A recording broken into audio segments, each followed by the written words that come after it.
はい、50それからです。今日は僕の愛車でもある軽トラックについてやっていきたいと思います。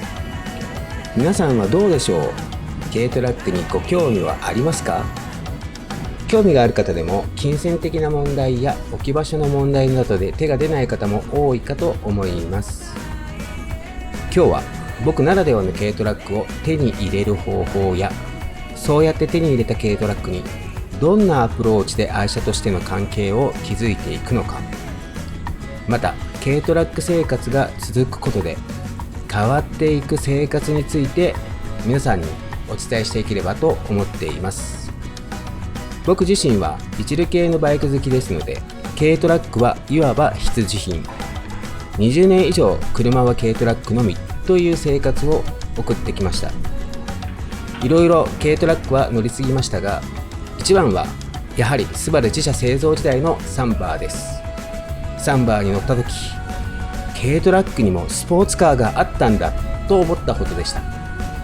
それでは本日もよろしくお願いいたします。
皆さんは欲しいものができた時、どうやって手に入れていますか？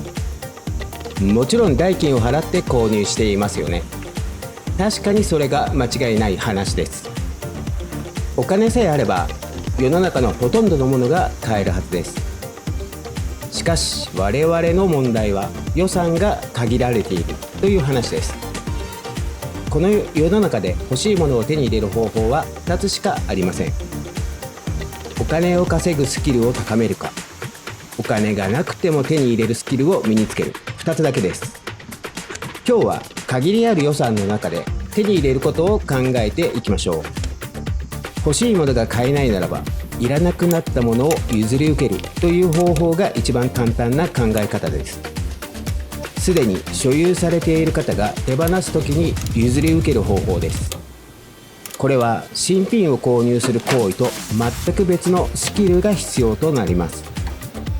新品を購入することは単に消費者という立場ですが、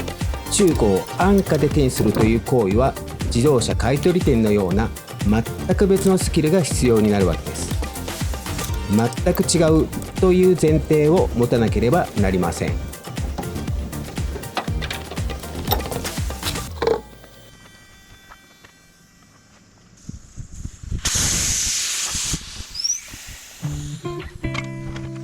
それでは具体的にどうしたらよいのか考えてみましょう。それほど難しい話ではありません。もし公園でいつも石を蹴って遊んでいる少年がいて、その理由を聞いたとき、サッカーが好きだけどサッカーボールがないから毎日石を蹴って練習していると聞かされたら、皆さんはどう思いますか？そしてもし自分の家に使わなくなったサッカーボールがある場合、その後どんな行動をとるのか考えてみてください。僕だったらその少年にサッカーボールを渡してみたくなりますね。そんな感じで世の中は動いている部分があると思います。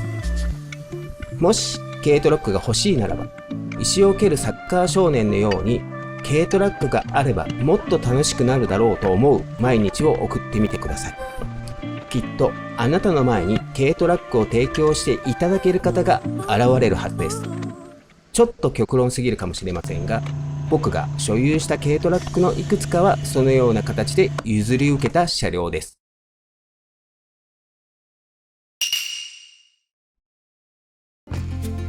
人や動物でもないのに車との関係を深めるっておかしな話ですよね。多くの方がそう思われていると思います。でも僕は物との関係でもそれは成立すると考えています。じゃあ皆さんも関係が深い間柄の知人がいると思いますが、お互いに俺たち関係が深いよね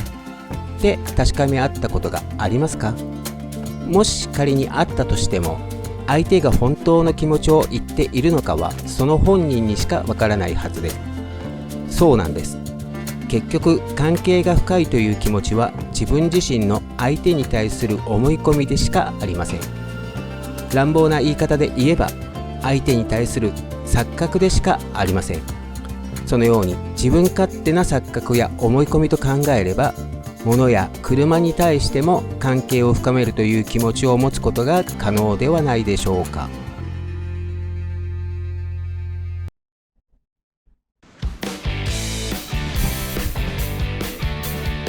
一般的に関係の深さは相手への理解度の高さと言い換えられると思います。お互いに理解度が高ければ高いほど関係が深いというわけです。そう、それならば軽トラックの理解度を高めるために時間をかけて軽トラックの一つ一つを理解していくことが必要でしょう。この映像のように時間をかけて軽トラックと向き合い